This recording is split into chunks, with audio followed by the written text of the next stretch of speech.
Je vais vous donner mon avis sur Shopify qui permet de créer des boutiques de e-commerce et de dropshipping facilement. Je vais aussi comparer par rapport à WooCommerce et vous dire dans quel cas vous devez utiliser l'un ou l'autre. On va faire un tour d'horizon du coup de Shopify, voir ce qu'on peut faire avec et les choix que vous devez faire pour choisir tel ou tel CMS. Je le rappelle, Shopify et WordPress sont des CMS, ce sont des services en ligne qui vous permettent de créer des sites internet facilement sans avoir besoin de coder.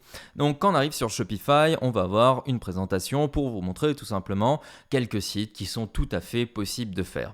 Ok, donc vraiment Shopify pour créer un site internet, il y a besoin de strictement rien d'un point de vue code. Il suffit juste ici de vous inscrire et vous arriverez sur l'interface administrateur et vous trouverez juste en dessous dans la description un tutoriel pour prendre en main Shopify et bien entendu créer votre boutique en ligne. Ce qu'on va voir ensemble, c'est surtout les possibilités, quels sont les éléments positifs, les éléments négatifs et aussi le prix bien entendu et comment on peut diminuer la note. Il faut savoir que déjà de base, Shopify a un coût. Et pourquoi est-ce que Shopify est cher ?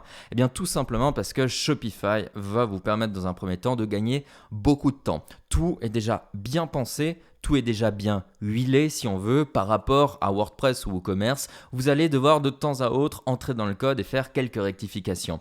Ça permet vraiment à un parfait débutant de créer un site internet. Dans un premier temps, quand vous vous lancez, il vous suffit de prendre cette formule-là et plus vous allez dans ces formules suivantes, plus vous allez réduire tout simplement les pourcentages de frais de transaction en passant de 2% par exemple à 0,5%, ce qui peut être clairement intéressant. Néanmoins, voilà, on part sur quelque chose de coûteux alors qu'en réalité, sur WordPress, on va peut-être payer une dizaine d'euros par mois. Sachant que ici, il va falloir rajouter d'autres applications pour bien entendu faire fonctionner Shopify. C'est-à-dire que si vous voulez mettre des listes d'avis, je vous recommande vraiment cette application. Ici, je vous laisse un lien dans la description.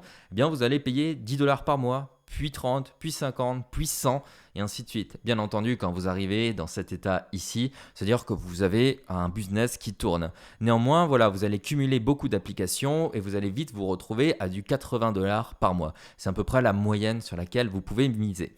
Néanmoins, vous créez un site hyper facilement. Donc, voici un type de site que vous pouvez obtenir avec Shopify. Là, vous avez un logo qui est d'ailleurs beaucoup trop gros, une proposition, une présentation, les produits, tout est fluide, tout est beau, professionnel et encore, je trouve qu'il y a quelques erreurs quand même sur ce site d'exemple.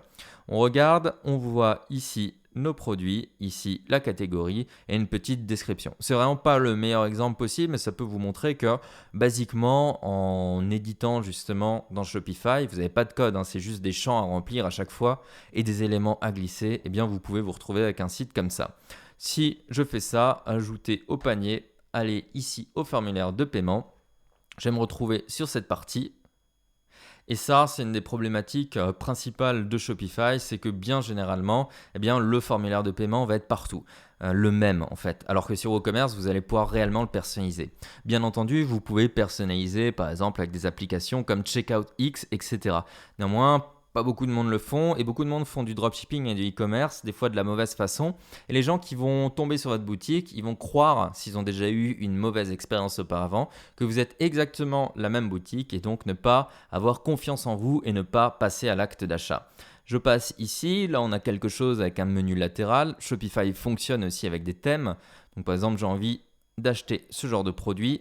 Ça, honnêtement, ça se fait très rapidement. Le plus long, ça va être de remplir en fait la liste des différents produits et de faire de belles descriptions et de belles images. Si vraiment vous vous lancez sur Internet, etc., Shopify, c'est vraiment hyper, méga simple. Donc, j'ai ajouté ce produit à mon panier. On va aller ici. On va voir le formulaire de paiement et vous voyez, bim, c'est à nouveau le même. À chaque fois, c'est à nouveau le même. Celui-ci, un autre site internet. On est toujours un peu dans les mêmes types de design, etc. J'arrive ici. Ok, celui-là est un peu plus optimisé, mieux. Bonne présentation des images, petite description bien faite, petite charte graphique. Ça, c'est très bien aussi. Voilà, non, ça c'est une belle page de vente. Manque juste les avis qui vont avec. J'appuie sur acheter. On est reparti sur le même checkout, le même ajout au panier, et là, bim, la même chose.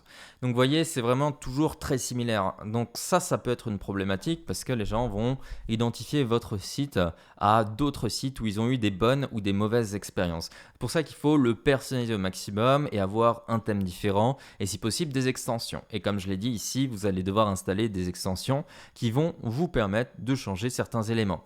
Néanmoins, pour changer le checkout, vous n'aurez pas forcément énormément la main dessus comparé à WooCommerce.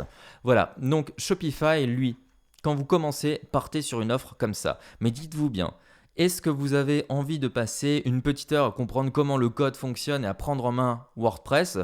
Là, il se peut que vous preniez la tête pendant la création de votre site plusieurs fois tout le long de la gestion de votre site, mais qui est très bien et qui vous permet d'avoir quelque chose de hautement personnalisé, mais de temps en temps des petits bugs qu'il faudra résoudre, ou bien vous pouvez partir sur Shopify et vous dire je paye peut-être le prix fort, mais au moins ça tient la route, il n'y a jamais de prise de tête de bug ou très peu, c'est vraiment très rare et dans ce cas-là vous pouvez contacter le support Shopify qui est vraiment ultra performant.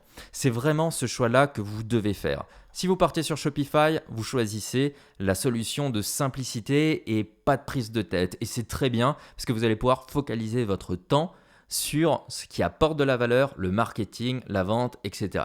Si vous allez sur WordPress et WooCommerce, il faudra réserver un peu de temps à la prise en main de l'outil qui va être plus longue et la résolution des quelques conflits et bugs. Néanmoins, avec WooCommerce, vous avez quelque chose qui va être vraiment très différent de Shopify où vous aurez la main sur plein d'éléments comme ça que Shopify ne permet pas réellement actuellement de gérer.